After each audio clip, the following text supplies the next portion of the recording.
నమస్తే welcome back. నేను host Akshara Vihari. ఈ రోజు మనతో పాటు స్టూడియోలో mutual fund expert and financial growth advisor wealthy Chakradhar గారు ఉన్నారు. సార్తో మాట్లాడదాం. Hello sir. హలో సార్, పిఎంఎస్లో ఎక్స్పెన్స్ రేషియో ఏ విధంగా ఉంటుంది? చాలా మంచి క్వశ్చన్ అండి. చాలా మంది ఎక్స్పెన్స్ రేషియోస్ ఇవాళ ఎప్పుడైతే 2013 దాకా కూడా ఎక్స్పెన్స్ రేషియో గురించి డిస్కస్ చేసేవాళ్ళు కాదు. ఎందుకంటే మ్యూచువల్ ఫండ్స్లో ఒకటే కేటగిరీ ఉండేది, రెగ్యులర్ ప్లాన్స్ ఉండేవి. సో ఎప్పుడైతే కనుక ఈ 2013లో మనకి ఇంట్రడ్యూస్ చేశారో ఈ డైరెక్ట్ ప్లాన్స్ అనేవి, అప్పటి నుంచి చాలా మంది ఎక్స్పెన్స్ రేషియో కింద డిస్కస్ చేయడం మొదలుపెట్టారు.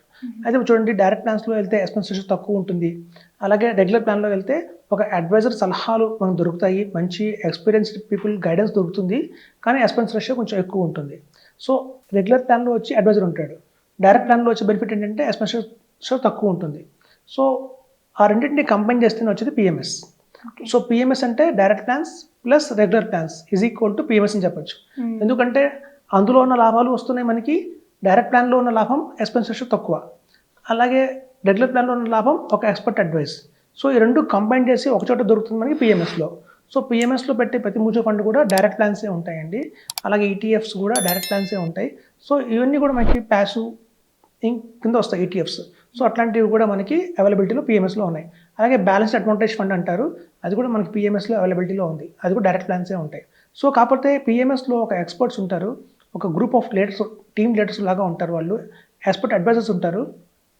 సో ఒక అడ్వైజర్ తీసుకున్న డెసిషన్ కంటే కూడా ఒక టీమ్ ఆఫ్ అడ్వైజర్స్ తీసుకున్న డెసిషన్ ఇంకా చాలా బాగుంటుంది. కాబట్టి వాళ్ళు అందులో ఉన్న రీసెర్చ్ చేసి 22 పారామీటర్స్లో ఆలోచించుకొని మనకి ఫండ్స్ సెలెక్ట్ చేస్తారు. కాబట్టి అలా ఇన్వెస్ట్ చేసుకోవడం లాభం ఎక్కువ చెప్తున్నాం. సో కాబట్టి ఏంటంటే డైరెక్ట్ ప్లాన్లో ఉన్న బెనిఫిట్స్, రెగ్యులర్ ప్లాన్లో ఉన్న బెనిఫిట్స్ కలిపి వచ్చినవే ఈ మనకి పిఎంఎస్లో. అయితే ఎక్స్పెన్స్ రేషియో చూడండి ఎలా ఉంటుందంటే, సపోజ్ రెగ్యులర్ ప్లాన్లో ఎవరైనా తీసుకున్నారనుకోండి, 1.75 దాకా మనకి ఎక్స్పెన్స్ రేషియో ఉంది.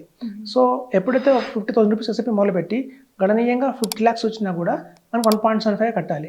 అదే 2 crores అయిందనుకోండి వాల్యూ, మనం ఎస్ఐపి చేస్తూ ఫ్యూచర్లో 2 crores అయినా కూడా 1.75, 5 crores అయినా 1.75. సో అక్కడ మనకి ఎక్స్పెన్స్ రేషియో ఎక్కడ తగ్గట్లేదు. కానీ పిఎంఎస్లో అలా కాదండి. పిఎంఎస్లో మనకి 2 crores దాకానే 1.5 ఉంటుంది. ఎప్పుడైతే 2 crores దాటిందో 0.5% ఎక్స్పెన్స్ రేషియో, అంటే 50 పైసలు, చాలా చాలా తక్కువ.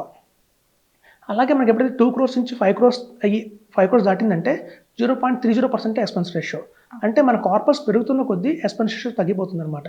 సో మనకి మ్యూచువల్ ఫండ్స్లో అలా జరగదండి. రెగ్యులర్ ప్లాన్స్లో ఏంటంటే సేమ్ ఎక్స్పెన్స్ రేషియో మనకి నెక్స్ట్ 20 years కూడా అదే ఉండొచ్చు. సో ఇక్కడైతే మీరు పిఎంఎస్లో ఆఫర్ ఏంటంటే, ఎప్పుడైతే మనకు గణనీయంగా మన కార్పస్ పెరుగుతుందో, మన అసెట్ అండర్ మేనేజ్మెంట్ అనుకోండి, లేకపోతే కస్టమర్ యొక్క వాల్యూ అనుకోండి, కార్పస్ అనుకోండి, ఎప్పుడైతే పెరుగుతూ ఉందో క్రాస్ అయిన ప్రతి 2 crores వాళ్ళకి ఎక్స్పెన్స్ రేషియో పడిపోతూ ఉంటుంది, తగ్గుతూ ఉంటుంది. సో కాబట్టి బెస్ట్ ఆఫ్ ద బెస్ట్ ఒక డైరెక్ట్ ప్లాన్లో ఉన్న బెనిఫిట్స్ వచ్చి మనకి ఎక్స్పెన్స్ రేషియో తక్కువ, అలాగే ఒక ఎక్స్పర్ట్స్ గైడెన్స్లో ఉంటున్నాం కాబట్టి రెండు కాంబినేషన్ పిఎంఎస్. సో కాబట్టి PMS is the best. Expense ratio ఎప్పుడు ఒకలా ఉంటుందంటే కాన్స్టెంట్గా ఉండదు, గ్రాడ్యువల్ తగ్గుతూ ఉంటుంది. ఎప్పుడు మన కార్పస్ పెరుగుతాయో అప్పుడు తగ్గుతూ ఉంటుంది. అందరూ నమస్కారం అండి. నా వెల్తి చక్ర ఛానల్ని సబ్స్క్రైబ్ చేసుకుని ప్రతి ఒక్కరికి థ్యాంక్స్ చెప్పుకుంటున్నాను.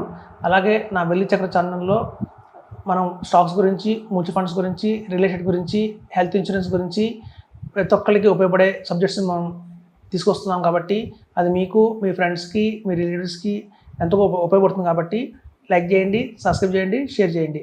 మీకు ఏమైనా సందేహాలు ఉంటే ఈ కింద ఉన్న స్క్రోల్ నెంబర్లో కాల్ చేసి నన్ను కాంటాక్ట్ అవ్వచ్చు. Thank you.